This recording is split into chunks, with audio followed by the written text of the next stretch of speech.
What's going on, guys? Welcome to the Conner Rueca Show. We still do not have a name, so we're going to keep it the Conner Rueca Show. This is where we bring on operators, closers, real salespeople, people in the game of wholesaling, real estate, and investing. But this is also a place where we skip the fluff and, we talk about what's actually working and some things that you can implement. Today, I do have Brandon Morales from MVP Capital Investment. Brandon is actually in the field every day. He's actually building a wholesaling real estate business. He's also posting about it, which is cool. He's been on Closer Control. He's one of our clients since late summer, August, September. And he's just a great example of someone that's doing the business correctly and also using systems to scale in real time.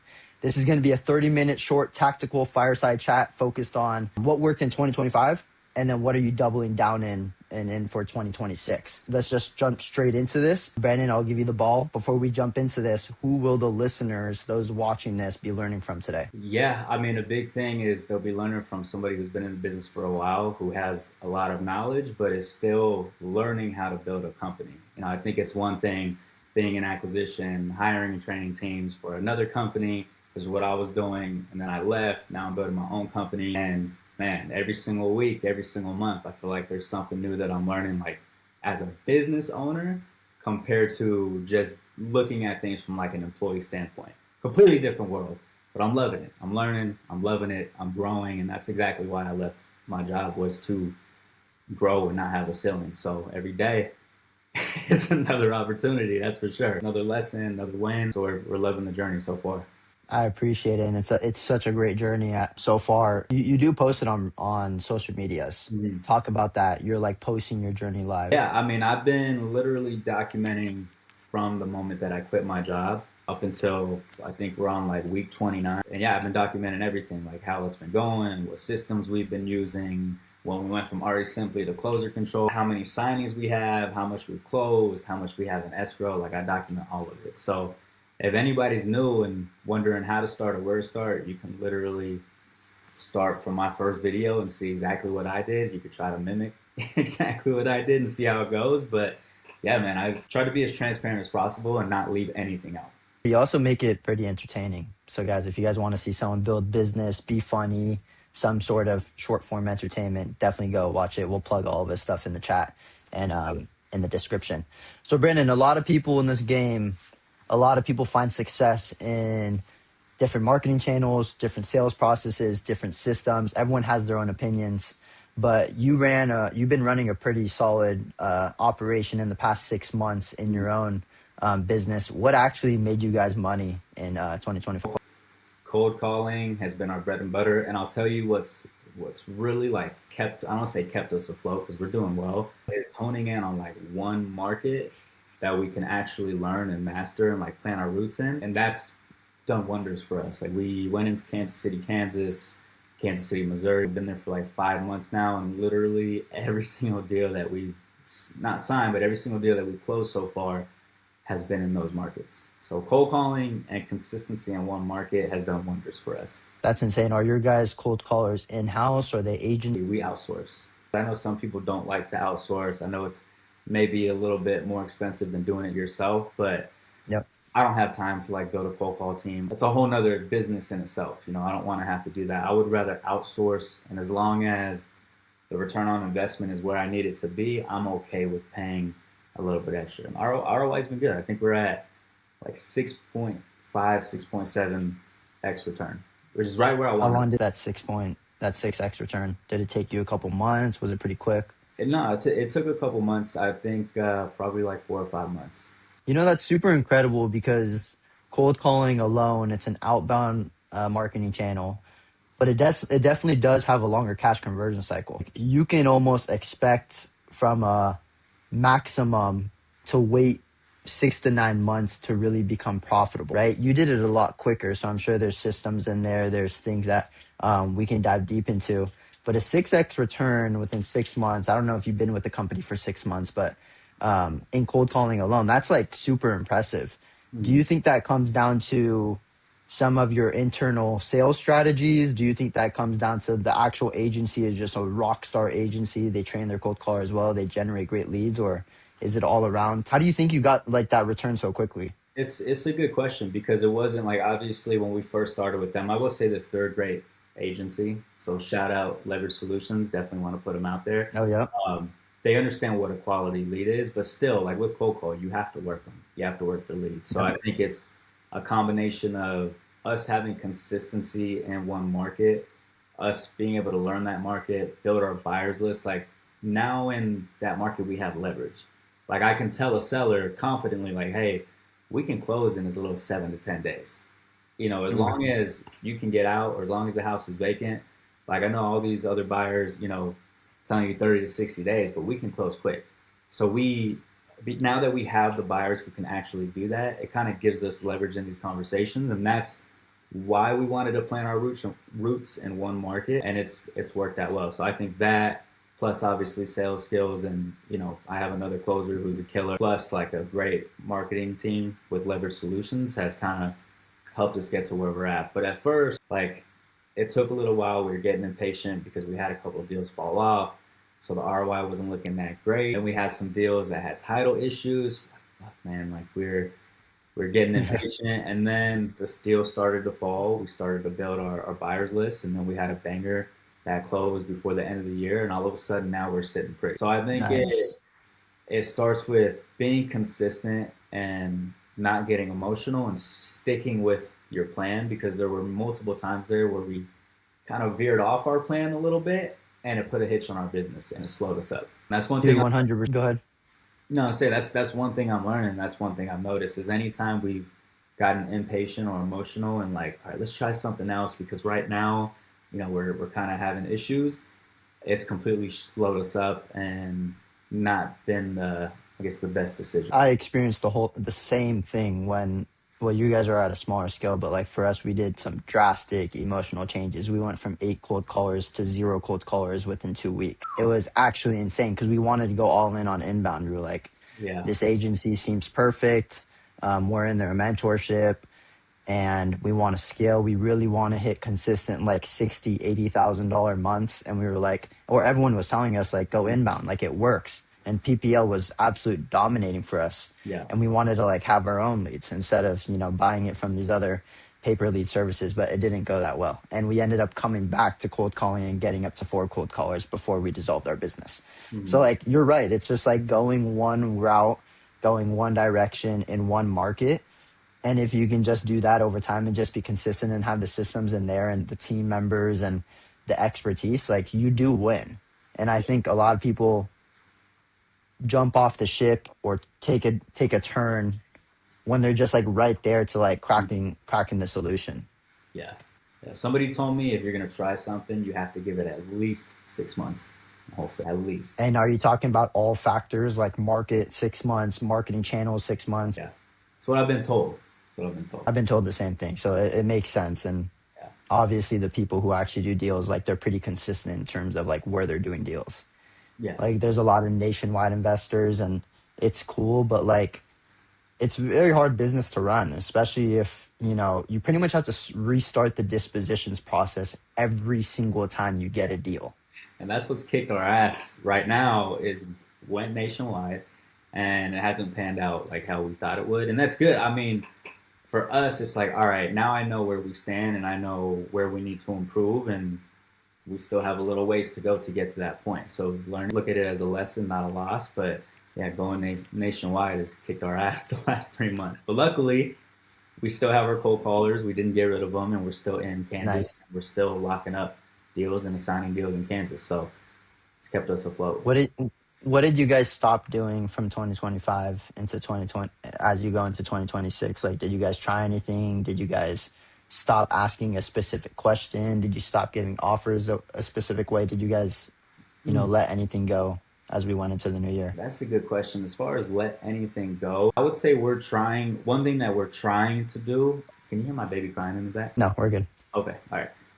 One thing that we're trying to do and we're trying to focus on going into this year is make sure we're leaving everybody with offers, even if it's like a red seller, even if it's somebody that like we're far off on price.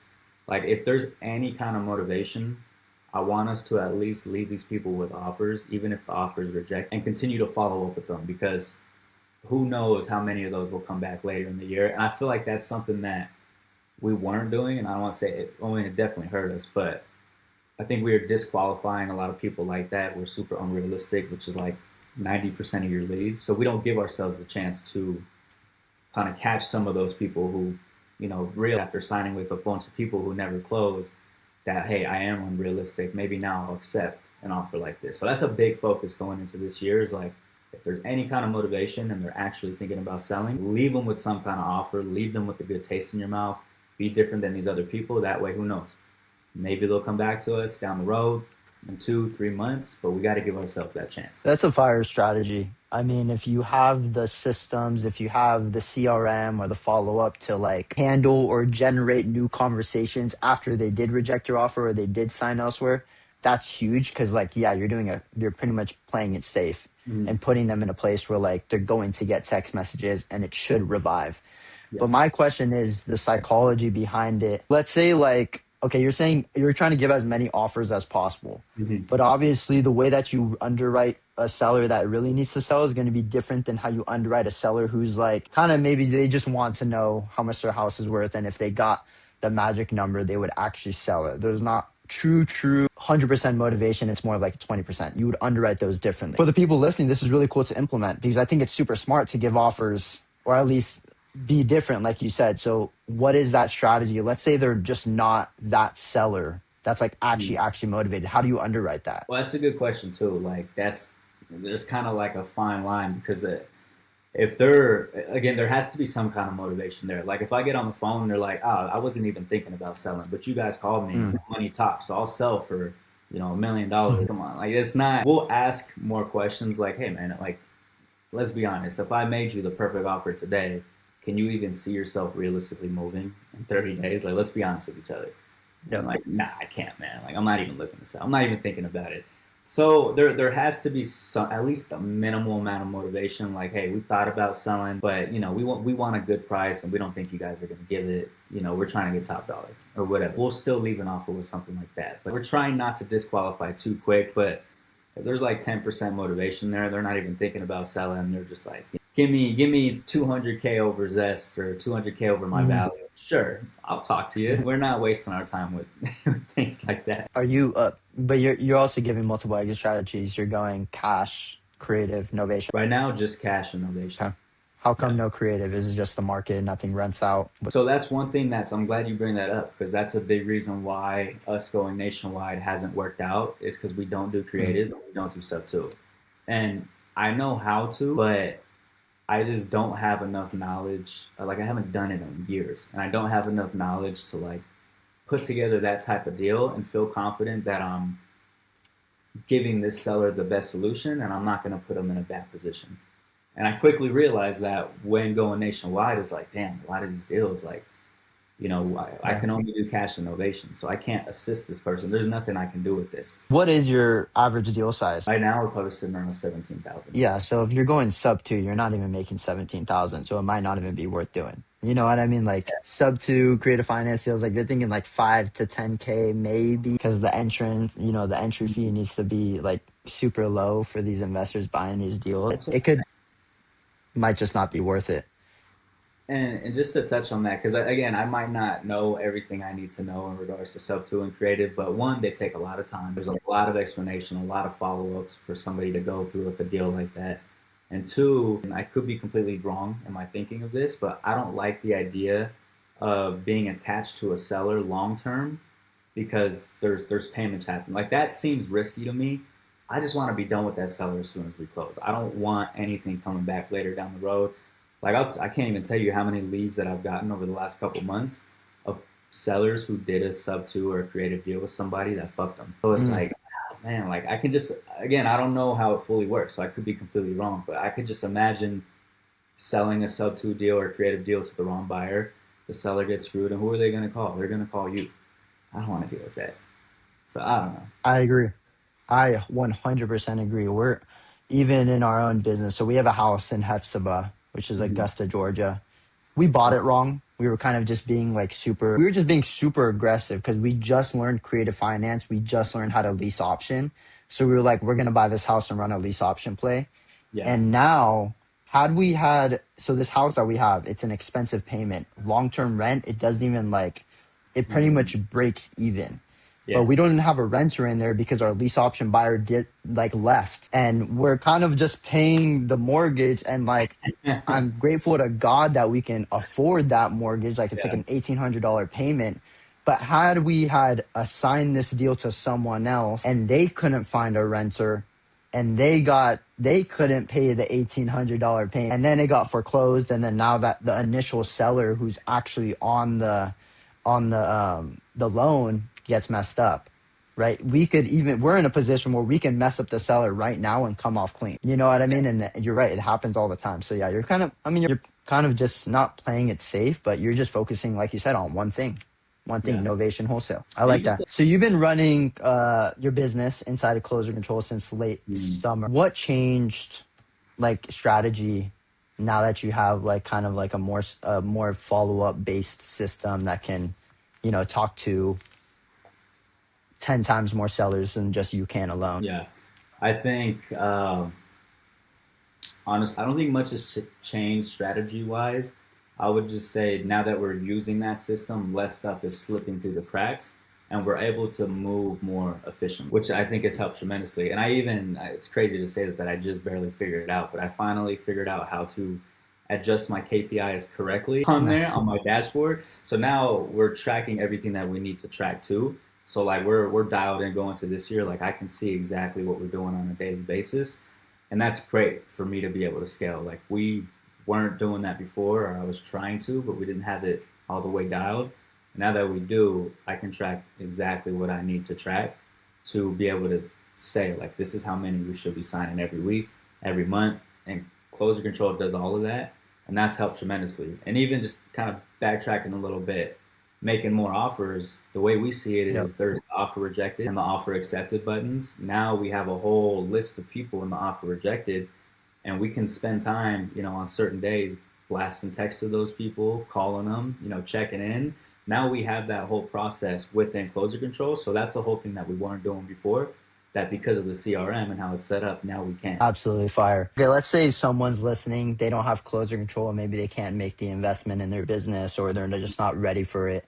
But they do have a CRM where they could create a workflow or a feature. What's one feature or workflow you would recommend someone to always have in their real estate business? Ooh, that's a good question. The workflow that you guys have in there, I mean, a drip campaign. If you can do drip Yep. campaigns, you got to have the drip. I think it's extremely important. That way, as soon as your lead comes in, they're getting touched. As soon as you click certain buttons, there's certain texts that are getting sent out. But just constant communication with any type of seller that you have in your system is crucial. And that's what Closer Control has done for us, which is great. Yeah, it's insane because we work cold call leads, or at least we understand cold call leads. If Yeah. you get a bunch of cold call leads and you're just calling them right off the bat as like the lead manager or the closer, the hit rate is like pretty low Mm-hmm. because they're cold call leads, right? Obviously, if it's a PPC lead and you call that, there's like probably like a 60-70% chance they're actually going to take that call, Yeah. right? So that's why Brandon is pretty much saying like you need a text message to them. So at least you can hit them on text message. You can still hit them on the phone on like the 60 to 70% that don't answer on that first like initial lead manager call. At least the text message is there to generate conversation and move the conversation faster to like offer. Yeah, and drips aren't too hard to set up. I will say the drips No. that y'all have on Closer Control though, the things that it says are money. But yeah, the drips are not hard to set up. Most systems have them. Most CRMs do have them, and it's just the difference though is a lot of CRMs are starting to have them, and you like the copy is the most important thing moving forward. That's Copy something is to realize huge. on Closer Control, 100%. What's something you're looking forward to do in 2026? I know you said you're going to give more offers and make sure whoever has real motivation, they do get an offer Yeah. to make you guys different. You guys are probably going to personalize your guys' experience a little bit more, but what are you like? Do you have a plan to do something in 60 or 90 days that's going to be new to the business? Yeah, I think a big thing that I'm focused on is our digital footprint, building an actual Mm. brand for our company. So that way we look more and more legitimate. And on top of that, I'm building a team. Like I'm ready to start bringing closers on. I think that's the next step. I'm ready to start training closers. That way, we have people on the phones 24/7. Because I have one acquisitionist and then I have myself, but I'm also building the company and doing Yeah. stuff to build the company. So I'm not dialing every hour of every day, even though, I can close and I want to be that guy. But at the end of the day, that's not what I'm here for. I think one thing I've realized going into 2026 was like, I'm not here to be the best closer that I can be and, be on social media and prove how good I can close. I'm here to build a business, be the best operator I can be, and make sure that this business can grow and succeed. And sometimes that means taking yourself out of the driver's seat and putting a team in place to run it. And that's what I'm slowly learning. So that's the plan, man. Build the digital footprint, build the image of the company, and start bringing people on and get this thing running like an actual company and a well-oiled machine, and let's take it to the moon, man. Let's start. What does it take for the digital footprint? Like, are you talking like you're just going to be posting more like We Buy House type content in Kansas City, or are you going to like go there live, maybe do events? What are you going to do? Really, just the brand of the company. Like our SEO, I'll be honest, our SEO kind of sucks right now, and it's Hmm. just because it's my first time. I don't even know. Hmm. I didn't even know what SEO was like 6 months ago. So I'm Yeah. just trying to make it to where, like, when people Google us, we're the first things that pop up. We have ads running and things like that. Like all that stuff I'm super new to. So sometimes it's kind of hard to find our company on Google, which you should not have that problem. So that's just stuff that I gotta fix so that, when homeowners want to look us up and stuff like that, there's enough for them to see and it's easy for them to find it because that stuff matters. Does social media, specifically like Instagram and Facebook, does that have an impact at all in the real estate game? Not, based on what I see, it can if you're really good at it, or if you're super local, or if you do meetups or something like that. But Yeah. what do you Um, think? I'm learning that it does. I think it does. I'm noticing like everybody has an Instagram page for their business. I think Yeah. the reason why I didn't at first is because I'm so transparent on my Instagram. People ask me all the time, what if a seller ever finds your your Instagram? I hope they have a sense of humor and I hope they know like, I'm here to help and add real value. That's the whole purpose of me being so transparent. And I'm transparent with the sellers too. So that's been the only reason why I haven't like made an Instagram for the business and tried to push that. But I do notice a lot of people have that, and a lot of people tell me it is important. So, like I said, I'm learning new things every single week. Would that be a strategy that can like really build trust? Like search me up. I post this type of content and I'm having fun with it. Have you ever tried that? I haven't, but look, I mean, there's people like every big name in the industry. Like, people find them. People find their Instagrams, and Yeah. they want to work with them because of their Instagram. So, I haven't done it yet. I think maybe for the older crowd, they'd probably find my Instagram and maybe not find it funny. But, I think for people trying to sell my age and ages like, 20 to 50, yeah, I think they'll rock with it.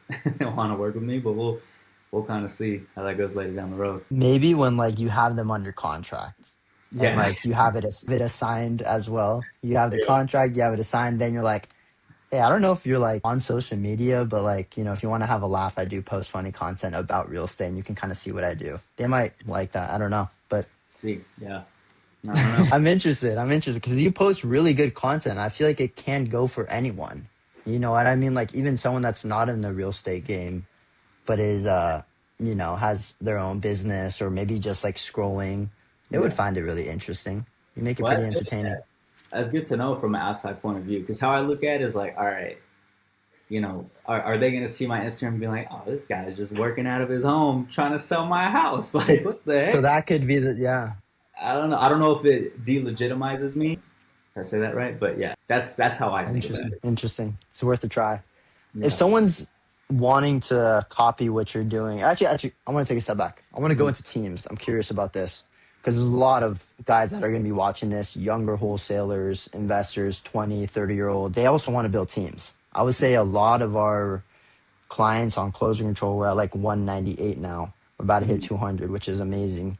But I would say like 50% of them, or I would say 50, 60% of them are less than, 3 to 4 people, Yeah. right? So they're small teams. It's very tight knit. There might be some VAs here and there coming in and out, but small teams that are being operated by 3 or 4 guys. What is you've been on both sides of it as well, which is cool. So I'm interested to get your insight. How do you plan to scale a wholesaling team? Because I know it's a super difficult task. Yeah. I mean, it just starts with one, making sure you have everything that they need to Yep. come in and actually have success. Depending on what you're hiring for, you have to make sure that you've mastered that before you try to build a team and train somebody. And luckily, like I have so much experience in building and training acquisition teams. For me, it's like whenever I'm ready to go and I feel like the company's in a place where anybody coming in is set up for success, like I know that when they come in, I can train them and I can turn them into killers. And so that's the plan. Like I feel like for a wholesale team, you only need maybe like 3 to 4 acquisitions, and you could do 300K a month with 3 or 4 acquisitions. And I learned that with the last company I was with. One of our biggest months, I think we did like 350, 360, something like that. It was only with 4 people. And I noticed like when we had our bigger teams, we weren't doing bigger numbers than that. We were still doing that, you know, it was just like more people doing smaller deals. So I'm like, man, you don't even need a huge team. So I think that's the biggest thing. Make sure you have all the tools. Make sure you have a foundation built so that when you bring people in, they're set up for success. If you're all over the place, you don't have SOPs, standing operating procedures. There's not a process from which every single person does the same thing that you can track and stay consistent with. Like if you're all over the place, it's going to be hard for people to come in and succeed, and especially if you're not the best closer yourself. Like, how are you going to bring somebody in, expect them to close 100K months? What's a safe amount of leads you should be bringing in if you're willing to hire one acquisitionist and you're also going to be doing acquisitions?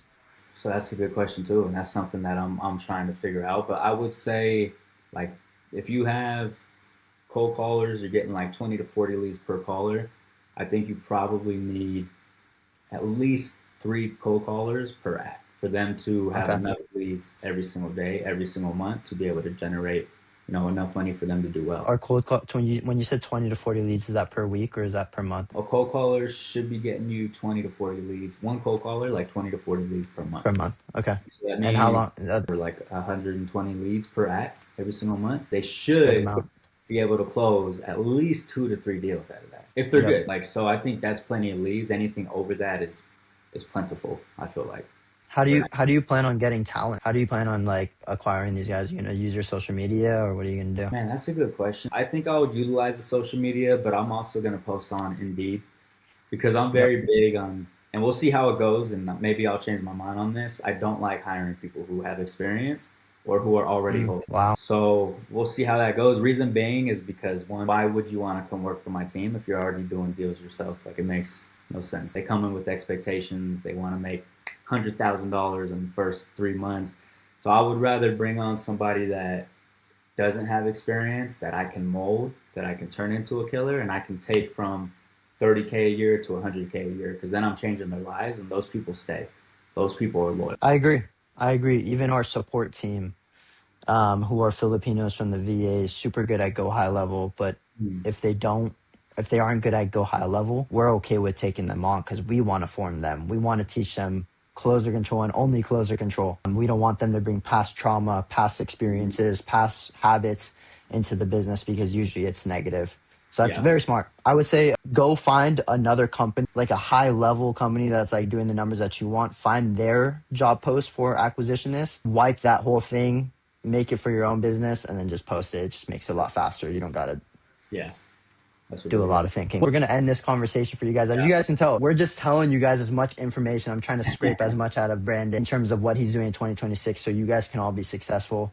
If you guys are listening and it helps you guys, send it to a friend that you think is also going to help. I'm going to end it with this question with Brandon. What's one piece of advice you'd give to someone trying to build a wholesaling business right now? Maybe they're doing a deal a month. Only because this is, like, to me, the most important thing that I'm learning right now.